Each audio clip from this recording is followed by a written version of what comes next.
O amor de Deus, ele é muito maior do que a gente pode imaginar.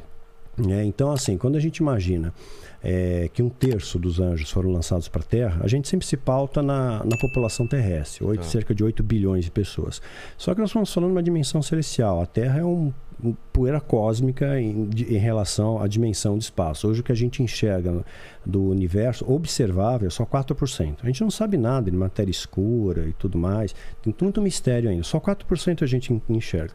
Então, eu imagino, nessa dimensão espiritual, são trilhões e trilhões de demônios. Então, eles estão aqui, mas em outras dimensões.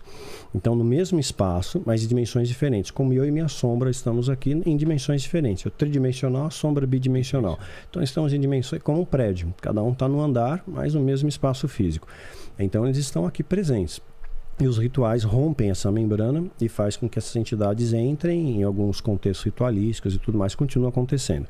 Agora, olha como o amor de Deus é. Isso eu gosto sempre de enfatizar. Assim como Deus, ele coloca a parábola do filho pródigo, que por livre e espontânea vontade se afastou do pai, foi uma escolha, e o pai permitiu. E ele se arrebentou e voltou, e recebeu perdão. O bandido da cruz, recebeu perdão ali, no pior dia da vida dele, O pior dia da vida dele. Hoje você vai estar comigo no paraíso. E curioso, quem relata isso é só Lucas. João, que estava ao pé da cruz, escutou e não relatou, Lucas, sim. Achou importante, colocou, e a gente tem esse dado. Então, você vê que o amor de Deus, ele te alcança no último minuto até. Então, eu creio que o plano de Deus, não existe essa história de inferno eterno, Porque isso é diametralmente oposto ao amor de Deus.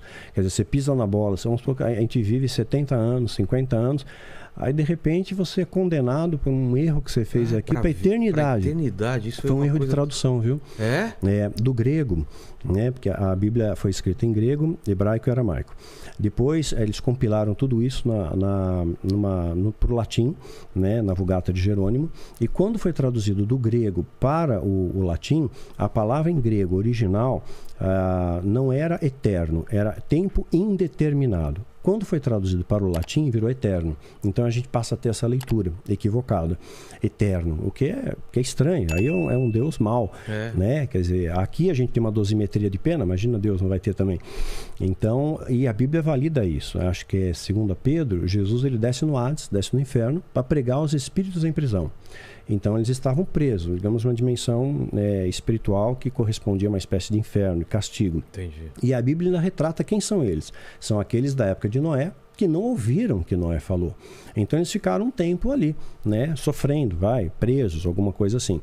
E o libertador não ia descer lá para tripudiá-los, O libertador vai para libertar, Então, a gente não, agora, temporalmente, nós não temos ideia de quanto isso representa. Para a gente, a Bíblia fala que 1000 anos é um dia 1000 anos. O tempo, aqui o nosso tempo é medido pela rotação, translação da Terra, distância ao Sol e tudo mais. Agora, o tempo espiritual, Kairos, a gente não sabe, mas não é eterno. E a Bíblia valida isso. Jesus foi lá e trouxe libertação para eles. Então, esse nosso inferno eterno não existe. E o que é o inferno para você? O inferno seria um local de punição pelos seus atos, Acho que aquilo que você planta... fala que a terra mesmo é um inferno. Já começa aqui, você já começa a pagar a fatura aqui mesmo. Que você planta, você colhe, já começa por aqui mesmo. Mas tem uma continuidade. O inferno não é um local, então? Eu creio que é um local numa camada espiritual. É uma camada espiritual, sim, que você vai sofrer as consequências que você fez aqui. Se você não tem arrependimento, se você não confessou o pecado, se você conhece o certo, a verdade, e ensina a mentira, por exemplo, que lamentavelmente muitos pastores até fazem isso para lucrar, para ganhar dinheiro, eram profissionais da fé. Até na época de Jesus, os fariseus ganhavam grana. Quando Jesus vai lá e chuta a mesa dos cambistas no templo, havia anuência dos fariseus, porque eles ganhavam uma comissão com aquilo. Então, o templo foi destruído e não foi mais reconstruído. Então, por isso que a Bíblia retrata que hoje nós somos templo do Espírito Santo. Onde 2 ou 3 estiverem reunidos, ali Jesus está.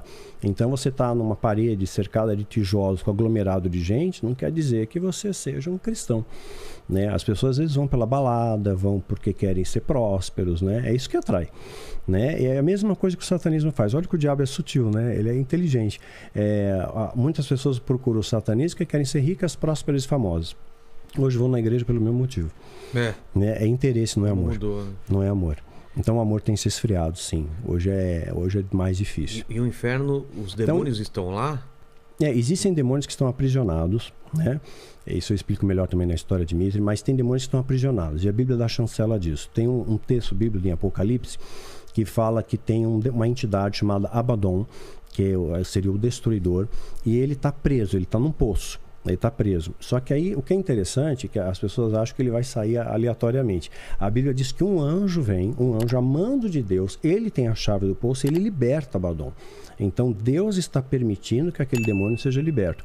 E ele vai liderar uma horda de demônios que vão causar um grande sofrimento para o homem, que seria um período equivalente à grande tribulação. Aí sim, as pessoas vão desejar a morte e não vão encontrar, eles têm picados como ferrões de escorpião, que é uma dor lancitante, que a gente nem imagina como que é isso. Então, eles vão ser libertos sim para atormentar o homem, porque o homem se afastou de Deus. Só tem duas formas de se aproximar de Deus, por amor ou pela dor. Na grande tribulação, muita gente vai se converter. Então, agora não vai rolar avivamento. O pessoal faz ato profético, agora não. Né? Mas na grande tribulação do bicho pegar para valer, quando as pessoas perceberem, puxa, tudo aquilo que me falaram, tudo aquilo que os profetas disseram está acontecendo, só tem um lugar para correr, volta para Deus. E Apocalipse capítulo 7, ele fala sobre isso, diz que havia uma grande multidão, né, que ninguém podia contar, infinita, com vestes brancas e palma nas mãos. Agora é interessante que hoje, fazendo até um paralelo, a polícia militar hoje sabe quantas pessoas tem na Avenida Paulista. Então eles fazem uma conta, só que lá nessa dimensão espiritual, os anjos, que são muito mais inteligentes do que nós, eles não conseguem calcular um número. Né? Então você vê que é um número muito grande de gente. Ninguém podia calcular. Aí um pergunta para o outro, e aí? Onde veio tanta gente? Aí um ancião pega e fala, vieram da grande tribulação. Então na grande tribulação, sim, vai ter muita gente que vai se converter. É o amor de Deus, vai reunir todos os seus filhos de volta.